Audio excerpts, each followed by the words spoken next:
কবে থেকে আপনার এই সমস্যাটা শুরু হলো? সমস্যাটা মোটামুটি 4 মাসের উপরে। 4 মাসে কি হলো প্রথমে? এই 2 জায়গায় গেছি, বলছে 2 ডাক্তারে যে টিউমার। কি টিউমার?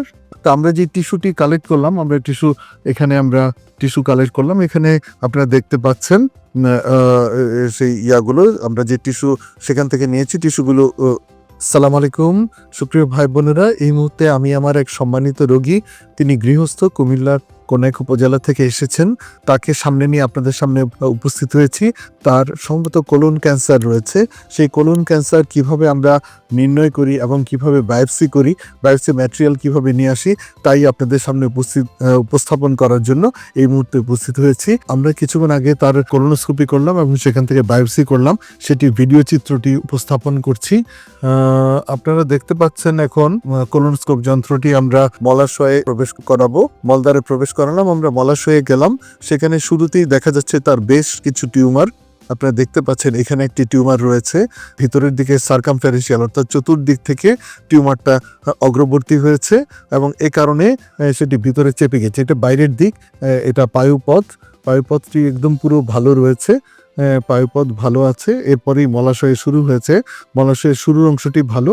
এরপরের যে অংশটি রয়েছে অর্থাৎ সিগময়েড কোলনের অংশটি, মলাশয় থেকে সিগময়েড কোলনের অংশটি চতুর্দিক থেকে টিউমার এসে চেপে গিয়েছে এবং সেখানে স্ট্রিকচার ফরমেশন হয়েছে, যে কারণে আমাদের স্কোপ যন্ত্রটি আর সামনের দিকে অগ্রসর হতে পারছে না। তো এখান থেকে রক্তপাত হচ্ছে। ইট ব্লিডস টু টাচ বলা হয় যে কথাটিকে, যে গ্রোথ ব্লিডস টু টাচ, অর্থাৎ এগুলো অত্যন্ত হাইলি ভাস্কুলার হয় যে টিউমারগুলো, অর্থাৎ এর মধ্যে রক্তনালী অনেক বেশি থাকে এবং রক্ত প্রবাহ বেশি থাকে, যে কারণে টাচ করলে পরে সেখান থেকে ব্লিডিং হয়। তো আমরা এখন যেটি করব, এখানে কোলন ক্যান্সার রয়েছে কিনা সেটি নিশ্চিত করার জন্য বায়োপসি করব। তো আমরা সেখানে বায়োপসি ফরসেপস আমরা প্রবেশ করাচ্ছি। আপনারা দেখতে পাচ্ছেন বায়োপসি ফরসেপসটি এলো। এখন আমরা সেখান থেকে বিভিন্ন জায়গা থেকে আমরা টিস্যু কালেক্ট করে আমরা ফরমালিন দ্রবণ নিব এবং সেটি পরবর্তীতে আমরা সেটি হিস্টোপ্যাথোলজি করে নিশ্চিত হব যে আসলে আমরা বায়োপসি নিচ্ছি। আপনারা দেখতে পাচ্ছেন এখানে বায়োপসি নেওয়ার চিত্র, বায়োপসি আমরা নিচ্ছি। হ্যাঁ, বায়োপসি নেওয়ার চিত্রটি দেখতে পাচ্ছেন। আমরা বায়োপসি প্রথম স্যাম্পলটি কালেকশন করলাম। এরপরে এভাবে প্রায় 6 থেকে 8টি জায়গা থেকে আমরা বায়োপসি কালেক্ট করব। তো এই বায়োপসি কালেক্ট করে আমরা নিশ্চিত হব যে সেখানে কোনো সমস্যা রয়েছে কিনা। আমরা দ্বিতীয় বায়োপসি আমরা নেওয়ার চেষ্টা করছি। আপনারা দেখতে পাচ্ছেন আবারও বায়োপসি ফরসেপসটি আমরা প্রবেশ করালাম। এখান থেকে আমরা টিস্যু কালেক্ট করব, যেখানে আলসারেশন রয়েছে, যেখানে গ্রোথ রয়েছে, সেখান থেকে আমরা দেখতে পাচ্ছেন। এখান থেকে আমরা টিস্যুটি নিলাম, টিস্যু নিয়ে আমরা ফরমালিন দ্রবণে আমরা রাখছি। এরকম 6 থেকে 8 জায়গা থেকে আমরা এভাবে বায়োপসিগুলি নিব, টিস্যুগুলি নিব। তো এই প্রক্রিয়াটাকে বায়োপসি বলে। তো যেহেতু কোলোনোস্কোপির মাধ্যমে করি, এটাকে কোলোনোস্কোপিক বায়োপসি আমরা বলতে পারি। তো এই যে গ্রোথটি তার হয়েছে, যে কারণে তিনি দীর্ঘদিন ধরে ঠিকমতো মলত্যাগ করতে পারেননি, তার তলপেট ব্যথা করতো, অস্বস্তি লাগতো এবং দেহের ওজন কমে যাচ্ছে। আমরা তৃতীয় বায়োপসি স্যাম্পলটা আমরা নিয়ে নিলাম এখন। তো এভাবে আমরা বেশ কিছু বায়োপসি স্যাম্পল আমরা গ্রহণ করব।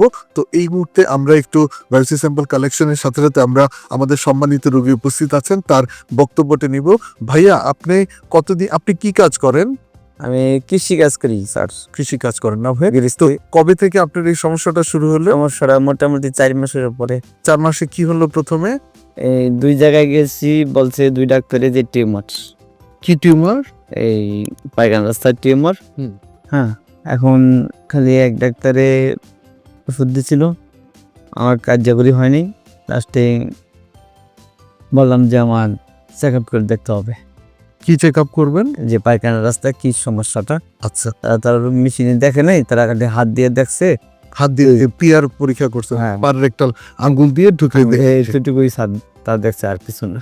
আচ্ছা, তারপরে কি হলো? পরে মনে করেন যে আমি এই 4 মাস আমি টাকার জন্য আসতে পারি না, অর্থনৈতিক সমস্যার জন্য। আমার সাহায্য করছে, এই ফোন দিয়ে বুঝছি। আসলে এই সময়টা নেওয়াটা ঠিক হয়নি। তো আচ্ছা, ঠিক আছে ভাইজান, এখন আমরা তো রোগটা নির্ণয় করলাম, এখন অতি দ্রুত আপনার চিকিৎসার ব্যবস্থা করব।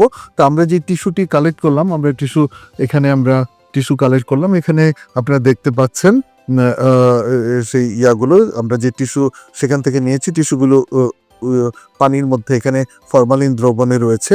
এগুলো আমরা এর পরবর্তীতে হিস্টোপ্যাথোলজি করে নিশ্চিত হব এখানে কোলন ক্যান্সারের আবির্ভাব রয়েছে কিনা। যদি থাকে তাহলে সেই অনুযায়ী তার সার্জারি, তারপর অনকো সার্জারি, কেমোথেরাপি, যে থেরাপিগুলো রয়েছে, রেডিওথেরাপি, সেগুলো দেওয়ার ব্যবস্থা করব। আপনাদের কাছে স্বনির্বন্ধ অনুরোধ এবং রিকোয়েস্ট থাকবে আমার এই সম্মানিত রোগীর জন্য দোয়া করবেন যেন তিনি এই রোগ থেকে আরোগ্য লাভ করেন, এবং একই সাথে আমাদের জন্য দোয়া করবেন যেন আমরা এই ধরনের চিকিৎসাগুলো আমরা দিতে পারি, বিশেষ করে আর্লি চিকিৎসা। যদি এই রোগীটা আরও আগে আসতো তাহলে তার জন্য আরও ভালো ব্যবস্থা করা যেত। তারপরেও আমি সাধ্যমতো চেষ্টা করব তাকে একটি সঠিক দিক নির্দেশনা দিতে, তাকে একটি ভালো চিকিৎসা দিতে। সবার দোয়াছে আজকের মতো এখানে বিদায় নিচ্ছি। আজকে আমার সাথে এই কাজে ছিল সাথী আমার অ্যাসিস্ট্যান্ট, আর বায়োপসি কালেক্ট করেছে মেহেদি হাসান। আমরা সবার দোয়া চাচ্ছি। সবাই ভালো থাকবেন। শুভরাত্রি।